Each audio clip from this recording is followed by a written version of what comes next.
world, changing your mindset. Dreams is like a life. It will actually have its way when it's the time, irrespective of time or ages.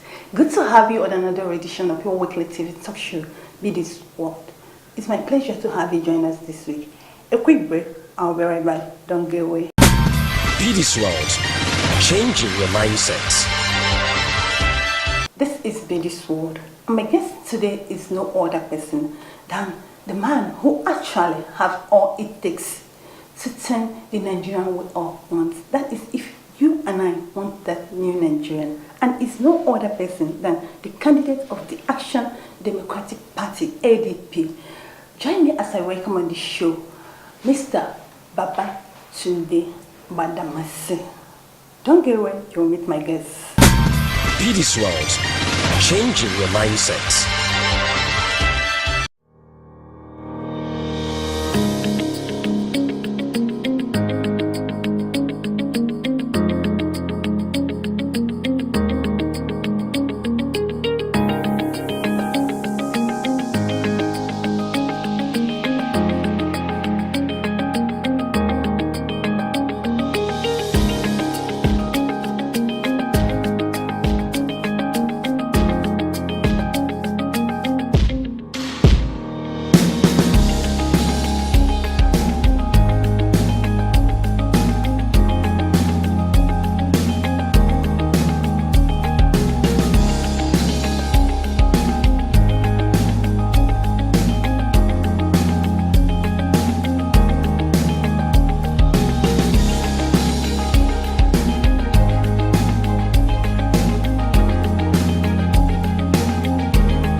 Be This World, changing your mindset.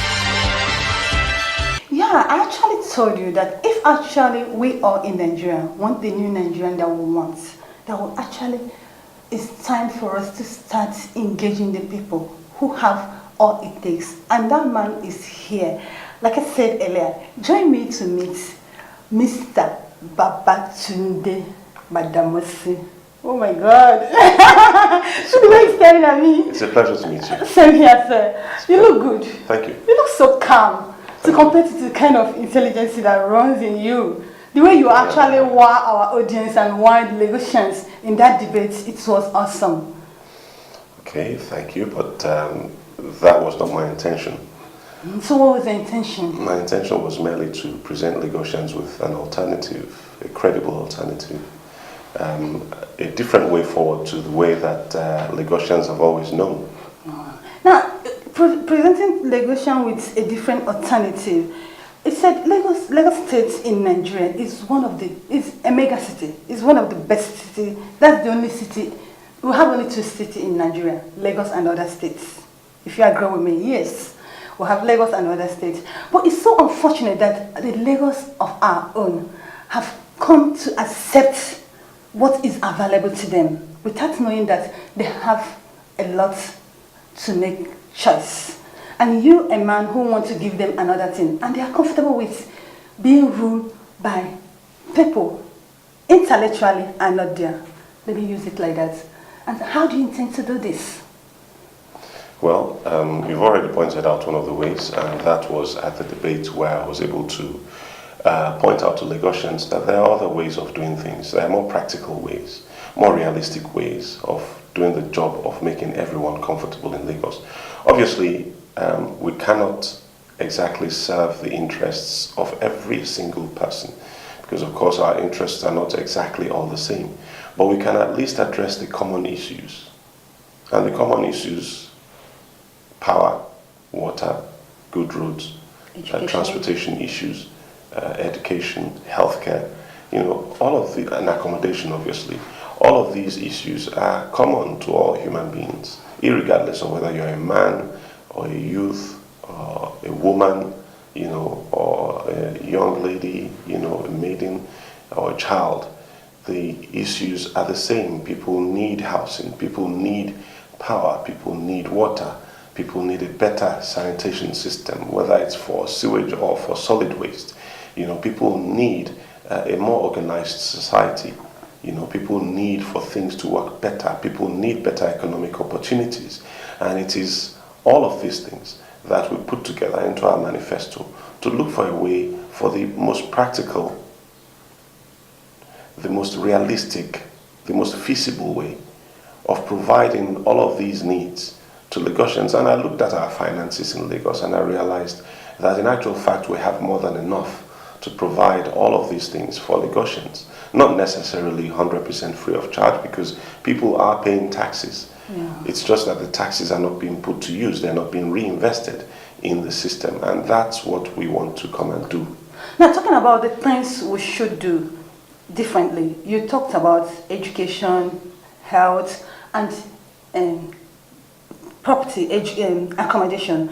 Now, you're one of those people you're one of the big property merchants in Nigeria. Emin Estate is being managed or owned by you. How, in your own little way, have you affected the life of a common Lagosian? I think that not every Lagosian is at the same level economically, all right? But regardless of that, regardless of economic status, people still want comfort. People still want what they can afford. Exactly. And the truth is, we've managed to offer an alternative that people did not have before. And you've been to Emin Estate, you've seen how it is. Who doesn't want to live like that? Of course I want.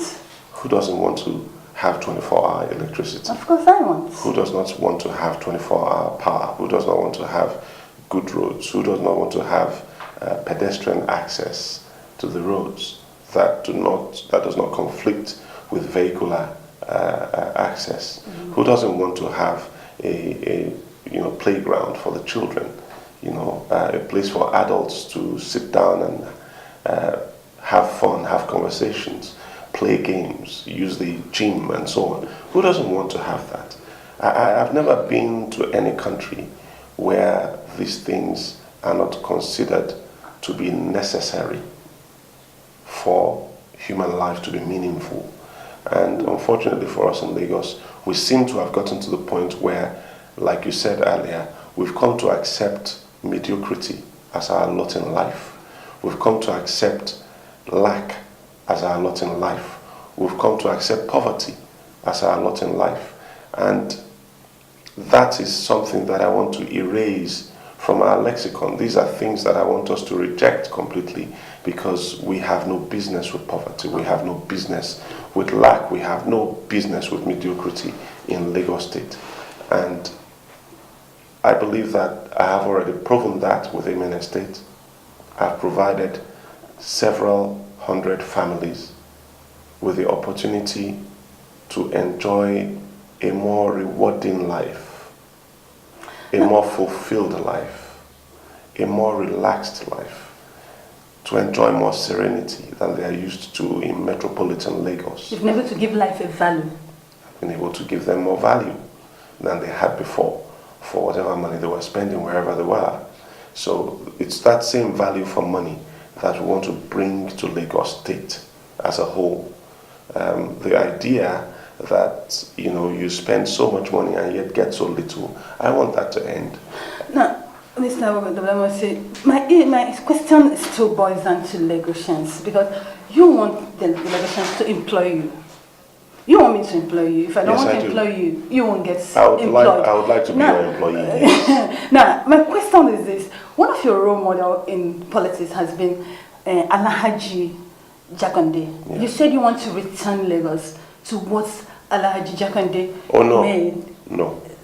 I said I want to continue from where Alhaji Jakande stopped. So what I'm trying to say that for the past 20 years, all the governors we've been having in Lagos actually have not really known what they're doing. Yes, that's true. So why did he say that? Because it's pretty much obvious. I mean, in the 4 years and 3 months that Alhaji Lateef Jakande was governor of Lagos State, he managed to build 20,000 affordable housing units. And this was 37 years ago. In the 20 years that BOLA TINUBU has been in charge of Lagos, has been running the affairs of Lagos, never mind whose name is on the plate of the governor's door. Okay? The fact is, Lagos has been run by BOLA TINUBU. In those 20 years, you could almost count on the fingers of your hand how many affordable housing units have been built. Okay? And that's not a tenable situation, especially when you consider the population growth of Lagos. And that is organic. I mean, never minding even the migration issues. Right? The organic growth of Lagos has meant that our population was going to increase anyway, regardless of migration. And there have been no efforts to cater for that growth, for that natural growth in population. All right? That's number one. Number two, Alhaji Lateef Jakande was able to build several hundred kilometers of roads, brand new roads in Lagos. He was able to tar several thousand kilometers of neighborhood streets, okay, in the time that he was in charge, just 4 years. He was able to build over 1,000 new schools that did not exist prior to his coming into office. He was able to build around about 17 or 18 brand new general hospitals that did not exist before he came into office. Okay, he was able to build the Lagos State Secretariat at Alausa. That was not in existence before Alhaji Jakande came into office, and he finished all of that work within 4 years. In just 4 years and 3 months. So the question you have to ask is, what are the people who have paid so much to you guys in the media to sing their praises? What have they managed to do in the last 20 years? Nothing. By comparison with what Alhaji did, because we can only compare like with like at the end of the day.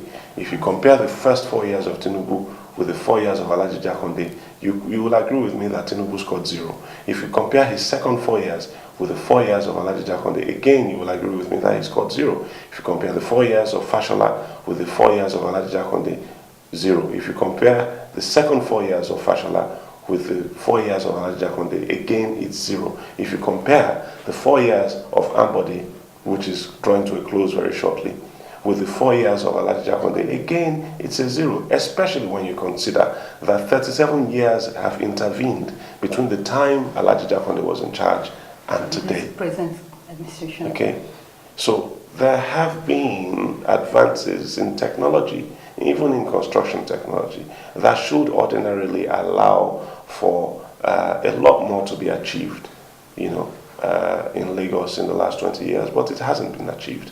If you look at what the Chinese have been able to do, okay, in the last 2 decades, if you look at what the Emiratis have been able to do, both in Abu Dhabi and in Dubai, in the last 2 decades, and you look at the amount of money they've spent, and you look at the amount of money we've spent in Lagos State, you realize that we've been led by non-entities, nincompoops, people who have no idea of what they're doing. They just talk. That's all they do. They talk a lot and they do nothing. Now, in one word, what would you say is the reason for all this thing you pointed out here? Greed, corruption. It's okay, I like that. Now, Mr. Gbadamosi, Babatunde, you've been a strong member in the PDP, but you've not gone through the primary.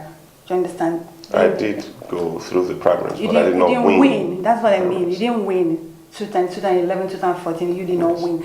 Then now you defected to ADP. I did not defect to ADP. So I resigned from politics. You I actually left politics after my experience of being incarcerated illegally by the Buhari administration for blowing the whistle on the central bank and their illegal forex activities, where forex was being sold clandestinely, at rates that do not necessarily agree with the rates that are being published as the normal rates, okay, to all sorts of shady and unknown individuals. And that kept you on for like a few days. I was in detention at the DSS Up to 2 weeks. national headquarters in Abuja for 9 days exactly. Yeah, exactly. And that was a violation of my human rights. At the appropriate time, we will be taking that up. Now, going to that, I want to come to this question. You said if you are elected as governor of Lagos State, you're going to open a lot of seaports. Do you understand? No, that's not what I said. What did you say? I said that if I was elected as Lagos State governor, we would look at our planning laws, we would look at the permits, the traffic. we would look at the permits that we've granted, the physical planning permits that we've granted for the establishment of inland container ports. Yeah. And we would insist that inland container ports now need to be on the water's edge and they must have jetties to be able to receive containers from barges. And that is decongesting the traffic in Lagos. Thereby reducing the amount of vehicular traffic. You know why I brought in this question? You brought in Buhari. Now, for you to do that in Lagos State, you're dealing with the powers that be. Because yes, but the powers that be do not decide our planning laws in Lagos. That's the thing. So how are you going to do that? They have no power over our planning. Are you ready to go back to the detention again? Because 14 there. Look, let me explain this to you very clearly so that you understand. Physical planning is not a federal matter. It's a state matter under the Constitution. So, we will, using our physical planning powers, refuse to grant any further permissions for any container terminals inland in the state. They must be in the coastal areas. They must be on the water's edge. They must be in a place where they can receive barges that bring containers to them. If they don't, if they fail to meet that particular criteria, we will not grant planning consent. And don't you think that federal power will not take it funny from you? Well, they can take it however they like. This is our state, not theirs. They can take it however they like. You know, they have a responsibility to Nigerians. We have a responsibility to Lagosians. And we're going to discharge those responsibilities without fear or favor. I like that. Okay? I like that. And the Constitution is clear. I mean, the Constitution is faulty. A lot of us don't agree with the contents of the Constitution. But because that's the Constitution under which we're being elected, we're going to stand by its letter. And we expect the federal government to also stand by the letter of that Constitution. Yeah. During the coalition, he said if the party produce somebody with clarity of purpose, integrity and honest, that you're ready to let go your dream. Is it that your dream is not, and you're not so passionate about your dream? Let's get this clear. What I said was, if another candidate, if a candidate were to emerge, who has a clarity of purpose, who has the integrity, honesty, a solid plan, a solid, practical, workable plan, the popularity to push it through, strength of character that is required to be able to withstand, like one of the pressures you mentioned, the federal might. You know, I would willingly partner with such a person to work for the people of Lagos State. To see that Lagos is delivered. My ambition is to see a better Lagos. That is my ambition. My ambition is to see a Lagos that will command respect in Dubai, the way Dubai currently commands respect in Lagos. My ambition is to see a Lagos that will command respect in London, the way London commands respect today. in Lagos. That is my ambition. Okay? It's not about my personal individual self. But integrity is everything in politics. If we haven't learned anything in the last 20 years, at the very least, I hope that Nigerians have learned that personal integrity is everything. If you don't have personal integrity, you don't have it, and you come into public office, then you're going to be a liability to the people, not a help. Now, is it because of the interview that you don't want to be associated with any godfatherism to push you? They said you're still speaking English. Well, let me say this. There is no person in Lagos that is more Lagosian than I am. I like that. Did you hear that? No person in Lagos, there is no one individual in Lagos that is more Lagosian than I am. I am as Lagosian as it gets. Okay? However, in Lagos, as in all of Yoruba land, we do have our elders to whom we defer and for whom we have a great deal of respect. Do you understand? Oh, I do. However, in Lagos, traditionally, we also never used to take nonsense. Oh, what happened now? Well, in the last 20 years, that particular aspect of our culture has been eroded deliberately by some insidious powers. And it is these powers that I'm standing strong to confront and say to them, no more. No more imposing on our people. No more rape of our commonwealth. No more impoverishing of our people. No more pauperizing our people. It has to end. It has to end. And the sooner we end it now, the better for all of us. For our children. And not just for Lagosians, but for Nigerians by extension, because Lagos is not just a microcosm of Nigeria. Lagos is Nigeria. Remove Lagos from Nigeria, and Nigeria is gone. Now, you're standing tall to say no. Is it why you once cried a cry that they're actually coming after you the way they came after Fisher Williams? Yes, that's correct. I have people in all of the political parties who are loyal to me. I have them. So why would they want to kill you? And a conversation was had in a particular political party. And in that conversation, the option of eliminating me was broached in that conversation. Because you're not a threat to them? Apparently, yes. That if he doesn't play ball, then we can simply eliminate him. Are you ready to play ball now? With who? The people and who... for what? The only people I'm prepared to play ball with are Lagosians. And the only ball I'm prepared to play with Lagosians is one that sees Lagosians becoming more prosperous. That's the only ball. Are Lagosians ready for you? That's another... That is my hope. That is my hope. I hope that Lagosians are fed up enough. Are you sure? Of the mediocrity. I hope so.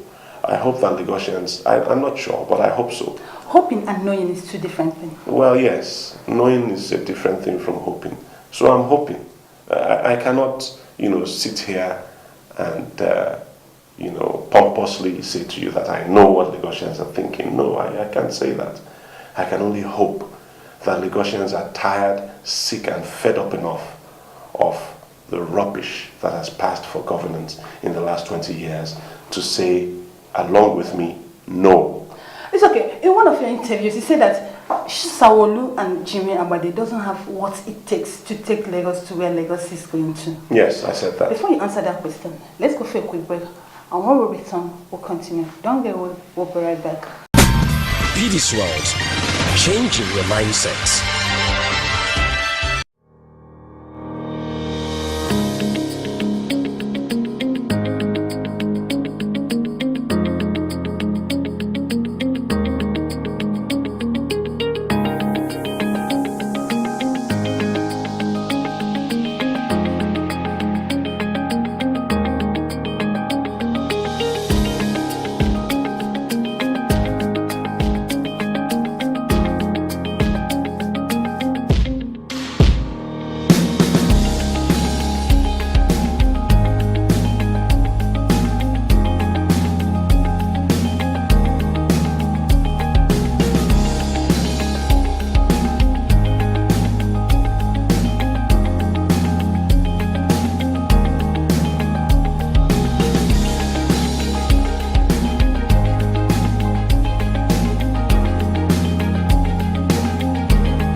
Be this world, changing your mindset.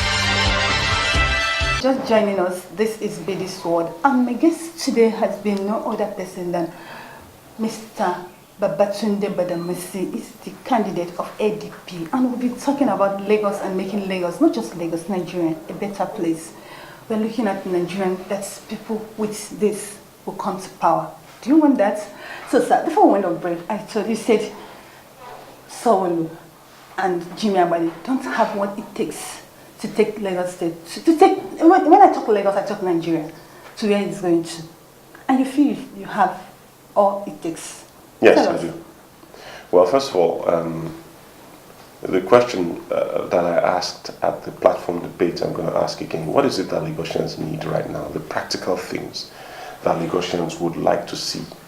I think that most Lagosians would like to stop spending 700 naira on average every day to fuel their generators.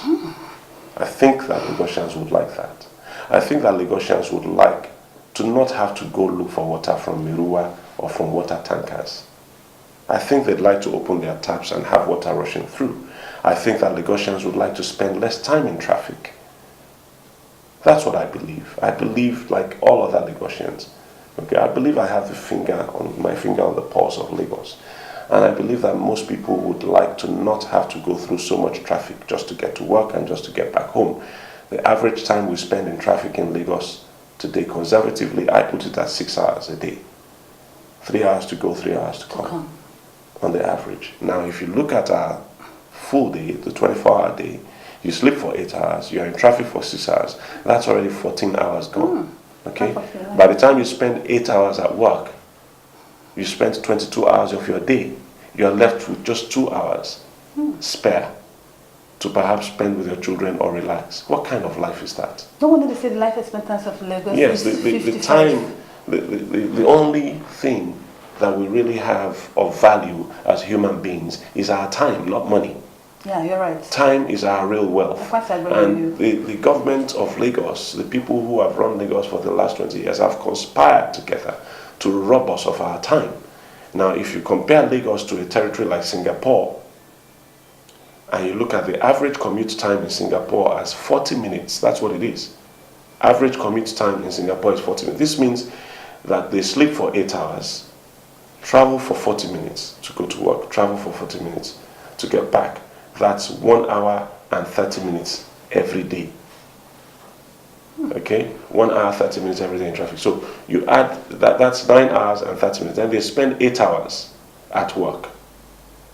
That's 17 hours and 30 minutes. That leaves them out of 24 hours with 6.5 hours of leisure time. 6 hours to spend with their children.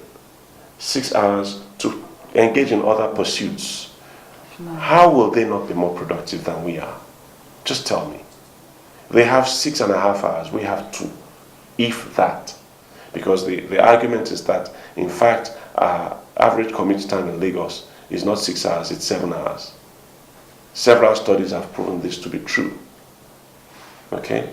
But I prefer to be conservative and go with 6 hours, just to dash us an extra hour. Are you that good with dashing? You know, but the fact is, at the end of the day, we've been robbed of our time by bad government, by bad governance pretending to be good governance. Because people say they are, you know, engaging in good governance doesn't mean that that's what they're doing. It just means that's what they're saying.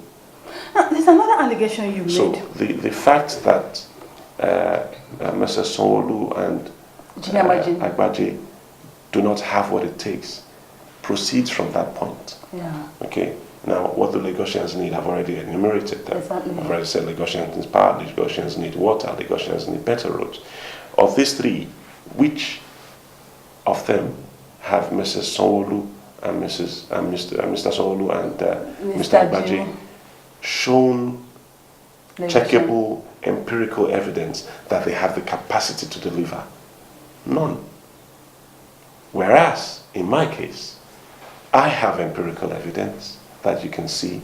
I have a verifiable work record that you can see, that you can feel, that you can touch, of my ability to deliver on electricity, because I have powered Amen Estates on my own, without government assistance, without government grants, without government waivers, without government contracts, without loans from any banks. I've provided power at Imene State for the last 8 years, 24 hours, to about 300 families or more. Okay? How many families has Mr. Sanwo-Olu provided power to in the last 8 years? How many has Mr. Agbaje provided power to in the last 8 years? I've provided water to all these families for the last 8 years, 24/7. How many have either Mr. Sanwo-Olu or Mr. Agbaje provided water to in the last 8 years? I've built roads. I've built at least about 8 kilometers of road on my own without government assistance. It's your business. And drains. Yes, it's my business, but I'm doing this business because I consider it my duty to provide a better quality living for people who can afford to. They pay for it. People are paying more for worse accommodation in town Than what they pay here. than what they're paying here. They're paying more for the energy they're consuming in town Than what they're paying, than what they're paying here. They're paying more for water in town than what they're paying here. So am I delivering a service? Yes. Am I delivering value for money? Absolutely yes. So Mr. Sanwo-Olu has been in charge of the LSDPC for the last 3.5 years or so, or for the last 4 years. And in that time, can you ask, or can he confirm to us that he has managed to give any of the LSDPC estates he's been in charge of water, Lights, electricity, good road, better roads, better sanitation? We do have a central sewage system here, by the way, which we built ourselves without assistance from government or banks. Okay? So Mr. Sanwo-Olu has been in charge by sheer grace of his godfather of the LSDPC. Who is his godfather? Mr. Tinubu. By sheer grace of his godfather, he has been in charge of the LSDPC for the last 4 years. He has been a commissioner in Lagos State. I've heard him reel out his various achievements, his various appointments. And I've not heard him reel out his actual achievements. What was he able to achieve in those positions? Let's even leave out his private sector engagements. Let's leave out his banking experience, because we know what banks are like in Nigeria. Exactly. Okay, we know that they are not there to help businesses. So let's put that aside. Let's focus on what he's been able to do with the opportunities he was given to serve Lagosians. How was he able to serve Lagosians? And the answer is in no way. In no way was he able to serve Lagosians to a point where Lagosians have felt him. He has been largely anonymous. Okay, in the whole, and nobody heard about him until he started touting his own achievements at the debate. Nobody knew who he was, and that's my point. You know, Dora Akunyili was in charge of NAFDAC. As soon as she got into that position, everybody knew who Dora Akunyili was immediately. Her input. Everybody knew who she was because They felt it. Immediately we felt her impact. Exactly. So did we feel Mr. Sanwo-Olu's impact? I didn't feel his impact. I never felt his impact. I never saw anything he did. You know, we've had other commissioners in this Lagos State. Rashid Gbadamosi was Commissioner for Economic Development and Establishment between 1972 and 1975. From the age of 28, he established the LSDPC, of which Sanwo-Olu is now in charge and has not been able to do anything. Rashid Gbadamosi was able to use the LSDPC to build Falomo Shopping Center and Adenro Shopping Center, a lot of housing stock, and so on and so forth. Okay, what has he been able to do in that time?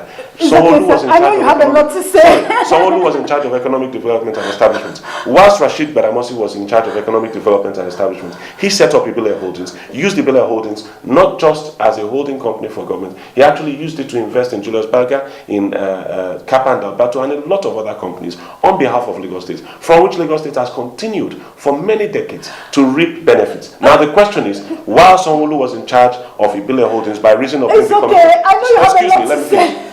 While Sanwo-Olu was in charge of the Economic Development and Establishment Ministry in Lagos State, what new thing did he do? Bring to the table? What initiative did he, for instance, for example, establish an investment fund for Lagos State? Did he establish an offshore investment fund for Lagos State? Did he? No. So when I say that these people lack the capacity, it falls more especially on the side of Sanwo-Olu, because he has had opportunity. He has had the grace of his godfather to get appointed to government position after government position, and he's been largely anonymous in those positions. So you can't say to me that somebody of that sort of capacity will measure up against me in any way. He can't. He can't. But we live in a society where even with this you have enumerated here, we still choose such people over the people who have something to give to Well, us? I'm not so sure that it's us choosing those people. I think it's more a matter of the weaponizing. Imposition. It's more a matter of the weaponizing of hunger and poverty. Okay, it's more that. It's more a deliberate, diabolical, insidious To keep a average weaponization Nigerian of poverty and hunger, and then to deploy these weapons when elections come to share out money to people. And I'm hoping that Lagosians now recognize this pattern for what it is, that towards the election they will suddenly ask LASMA to go soft, they will suddenly ask VIO to go soft, they will suddenly ask Kai to go soft. Okay, just because election is fast approaching. Because the elections are near, they will suddenly go soft on collecting their illegal land use charge and all the other taxes, all the illegal taxes that they collect. They will go soft on collecting them, just to get the people softened up, just to butter up the people, to get them ready to vote for their, for their evil cartel that they call a political party again. So I hope that Lagosians are wiser now. I hope that they saw the whole Okada incident in the run-up to the 2011 election, where the governor, the candidate of the ACN, as it was then, Babatunde Gbadamosi, patronized the Okada Riders Association, bought them helmets, bought them high visibility vests, even bought them motorcycles in some cases, okay, and rode with them, in a convoy, only to get into office and start picking up motorcycles from all over the place and throwing them in the backs of trailers, arresting the motorcycle riders and putting them away, So the question is, are Lagosians smart enough to recognize the pattern now? I should be asking you that. Are they smart? I hope they are. Are you sure? I hope Lagosians are smarter now. From experience. Experience is the best teacher. And I think people have been taught a bitter lesson. Mr. Babatunde Gbadamosi, if I'm to choose here, I must be frank. Sorry, my viewers. I think I would choose you. But I have no right to vote. You don't have a right to vote? My right is just to one PVC. Oh yes, you have a right to vote. Now, but what's my thing is that you've not been out there. Many Lagosians don't even know you. Let me explain. You understand? Let me explain that to you. Fortunately actually you're wrong. Many Lagosians now know me. Many Lagosians did not know me prior to the debate. But many Lagosians. The debate actually brought you out very well. Many more millions of Lagosians now know me that didn't know me before. And the reason for that is thank God for technology. Thank God for YouTube. Thank God for GSM. Thank God for the internet, which the powers that be at the moment are trying to curtail and control. They want to determine what goes on the internet. Yes, they want to circumscribe social media. They want to regulate social media. They want to cut off the internet. They want to cut off access to it. But thank God for technology. Their efforts will their efforts will be in vain, because there are other sources of internet now than just the transatlantic cables, and they can't block those. So even if they were to cut off the transatlantic cables, it will be an exercise in futility. Many millions of Nigerians will still have access to the internet despite their efforts, okay? And they can't block all the social media apps in Nigeria, because again, the other means of accessing the internet that exist are not blockable by them.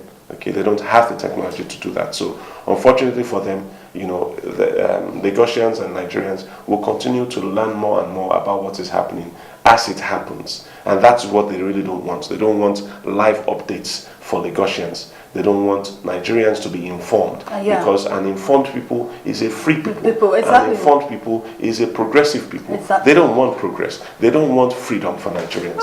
And they want to keep them enslaved. They want Nigerians to remain enslaved, and that is something that, unfortunately for them, that's a battle they've already lost. Lagosians now know Babatunde Gbadamosi. Lagosians, many Lagosians have come up to me in the street, on social media. They've come up to me and said, Mr. Gbadamosi, my vote and the vote of my family is for you. Are for you, because you've opened our eyes to a lot of things that we were not aware of. You know, like the $1 billion, the $1 billion discrepancy between what Lagos State says they paid the contractor for the light rail project from Okoko to CMS, and what the contractor says the contract value was. Could you make this thing brief so we can take a few questions before we leave here? You once made a mention of Afabata company that they don't pay tax in Lagos, and that's one of the biggest company in Lagos. One of their former MDs actually made that allegation on Twitter. He said that they made, I think, 150 billion or so, and that they never paid any taxes on that money. You know, that they don't pay taxes. And this is the company that collects taxes for Lagos, apparently. Exactly. We should lead by example. So I don't know. It's all part of the culture of impunity that you know is the hallmark of the APC, the ruling party. It's okay. Before we go, I won't fail to ask you this question. Lately, our president, Babatunde Buhari, made a statement that any youth ballot snatching that will pay with their life. Or their life. Now we live in a country whereby we have the kind of military people that they are mentally imbalanced. If you ask me, that's the way I address them. I disagree. I disagree that military people are mentally imbalanced. Some of them. You know what? No. Let me make my point. We've had cases where they shoot. Do you understand? Even when they are not supposed to shoot. We have a lot of Nigerians dying. Well, you don't know what orders were given. So you don't actually know it's okay. whether they were given orders to shoot. And they'll come and tell us that it's a stray bullet. You don't know that they were given orders. So I like that. You heard it. Let's not accuse our soldiers unnecessarily. Exactly. Okay, a lot of our soldiers are sacrificing their lives on the war front unnecessarily. In my opinion, unnecessarily, because a lot of the attacks that happen could have been avoided, could have been defended, because for a lot of the cases we have had that there was advance intel of these attacks. Sometimes the attackers would even send notices that they are coming to attack, and our soldiers will still be caught napping because they don't have enough ammunition, they don't have enough, they're not well equipped enough to repel this attack. So that is not the question. The question is the president's statement. And is he trying to stop Nigerians from coming out to vote or yes, I think that's the intention of that statement. I think the intention of the statement was to, the president is a fearmonger. He has always been like that. He has always ruled through fear, through intimidation, through belligerence, do you know through he's a threats. soldier? Yes, that is how he has always ruled. He has never engaged socially in a civic manner. He has never done that. He has never engaged with people the way, say for instance, a President Obasanjo would engage with you. Okay, he has never engaged with people the way, say, President Obasanjo is also a retired military general. Exactly. You know, and he got to the height of his profession, a 4-star general. Okay, and is respected around the world. And yet, if Obasanjo wanted to take any decision, he would engage and engage and engage and talk into the wee hours of the morning. Okay, with professionals, experts from all over, you know, and then he would make an informed decision based on those consultations. This one does not consult anybody. He just opens his mouth and whatever comes out, comes out. I'll give you an example. Immediately after he won the elections and he went to the US for his medical treatment. No, he went to the US to celebrate the fact that he had won the election. He was interviewed by, there was a press conference, and a question was asked as to inclusiveness in governance. And his answer was that 97% that he knows those who voted for him. And those who gave him 97% of their votes would definitely be treated differently from those who gave him just 5% of their votes. And that's exactly what he lived out in his administration. And in the whole of his administration, he has exactly, lived true to those words. So my point is, President Buhari is a bigot. President Buhari is a tyrant. President Buhari is a dictator. That is the only style of governance that he knows. I understand. And you can only give what you have. If you don't know, you don't know. He doesn't know how to engage people civilly. He doesn't know how to do it. And that's why he would be so unpresidential at such a public gathering where he would say, if you steal a ballot. There are laws in Nigeria. Nigeria is not a lawless nation. It's just that in his administration, they have chosen which laws to obey and which laws not to obey. They have chosen which court pronouncements to obey and which court pronouncements not to obey. And these are the things they criticize the previous administration for, that they've come to do again. I don't know how else to define hypocrisy other than what President Buhari is doing. Now, Mr. Gbadamosi, I wish you all the best in your Thank you very much. endeavor. Now, let me ask you one hot question. From all you've said here, or from all I say here, I see a governor that should turn Nigerian. When I talk about Lagos, I talk about Nigerian. Because when I see Lagos, I see Nigerian. Do you understand? I see it. But peradventure, if you don't win this election, what happens? I'll go back to my private business quietly and continue what I've been doing. Continue to pay the salaries of the hundreds of staff that I have, and continue to add value to my community the way that I've been adding in my private life. If I don't have access to government funds, there's very little I can do in the area of, providing all the things that Lagosians actually need. Okay, so the only thing I can do is to continue to do what I've been doing. In your own little way. Yes, that has made my immediate community somewhat more livable than perhaps the rest of Lagos. Okay, and that's all I can do at this stage. If one were to overextend oneself, the resources are simply not available to do the things that a Lagos state government would need to do. But I hope that Lagosians make the right choice. I hope that Lagosians, listen to the things that I've been saying and understand the simplicity. Make an informed decision. The simplicity, the simplicity of the solutions that I'm offering, and their practicality, okay, and their feasibility.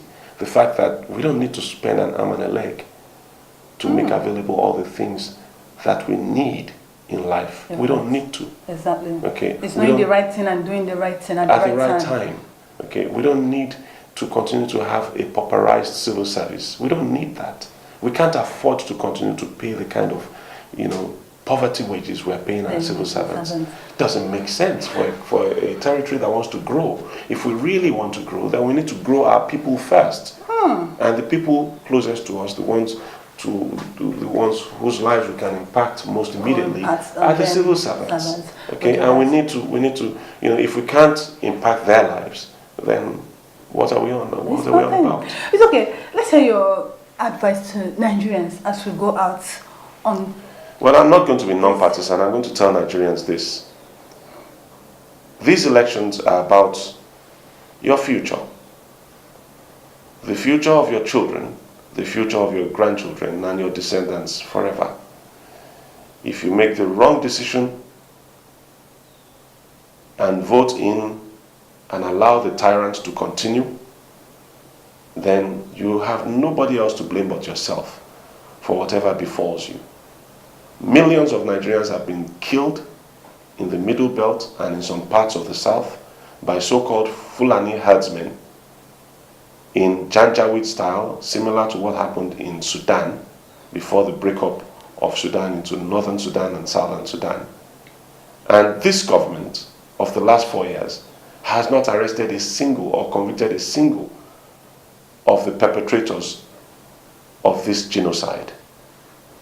If you allow them to continue, what you've seen will be child's play compared to what you will see. A word is enough for the wise.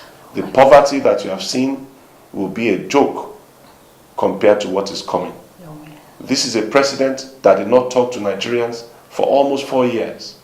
And then when elections came, he suddenly became a motivational speaker. Within 3 weeks, he has spoken to us about 3 times. Do not believe anything he has to say. Kick him out. Take your PVC to the polling unit. Vote against President Muhammadu Buhari and his gang of inconsiderate, selfish human beings that surround him. Vote against them. His own wife came out in public and said that he's not in charge of that government. That there are some people, 2 men, she said, that are controlling things from behind the scenes. These are public statements. These are not statements that were said in private. So if you cannot listen to the wife of a man about him, I don't know who it is you're going to listen to. I strongly suggest, Nigerians, that you vote Muhammadu Buhari out of Aso Rock and allow somebody who is more competent, somebody who is more businesslike, somebody who is more energetic, somebody who is more studious, somebody who listens more, somebody who understands business better, somebody who is in the business of creating prosperity, managing creating prosperity, to manage your wealth. Because he who cannot create wealth cannot manage it. And unfortunately for us, we've allowed somebody who has not added anything to our economy since he left office as a head of state to take charge of an economy that has been built by the likes of President Olusegun Obasanjo and President Goodluck Jonathan, to take charge of something he did not build. And of course, because he didn't build it, destroying it was easy for him. From the largest economy in Africa, we are now, I think, the 5th largest economy in Africa, which is very, very bad. It's really bad for us, for the size, for our population, and so on. Get rid of him. End of. Thank you very much, Mr. Babatunde Gbadamosi. That was a nice one coming from you. We appreciate. Thank you for coming on the show. We appreciate, and I wish you all the best. Thank you. I wish the eyes of politicians should open and let them make the right choice. It's high time we bring intellectual people to rule us. Thank you. If you ask me, my candidate opinion, that's my own. Yes, I'm saying it. Enough of touts. I shouldn't go to school just for me to come and somebody who did not go to the 4 walls of education coming to sit and command me. I don't want it.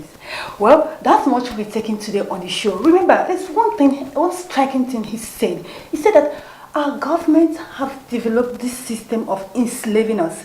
They don't want us to get information. And they said a free man is an empowered man. So our government don't want us to have access to information. It happens all around us, even in your social media. You know it. Mr. Gbadamosi has said it, and it's true. I'm confirming it. If you missed to watch this interview, you can watch it online on www.bedisworld.tv. That's much we'll be taking today on Bedis World Show. Stay cool. Remember, your PVC is your right. Don't sell it. We love you. Bye.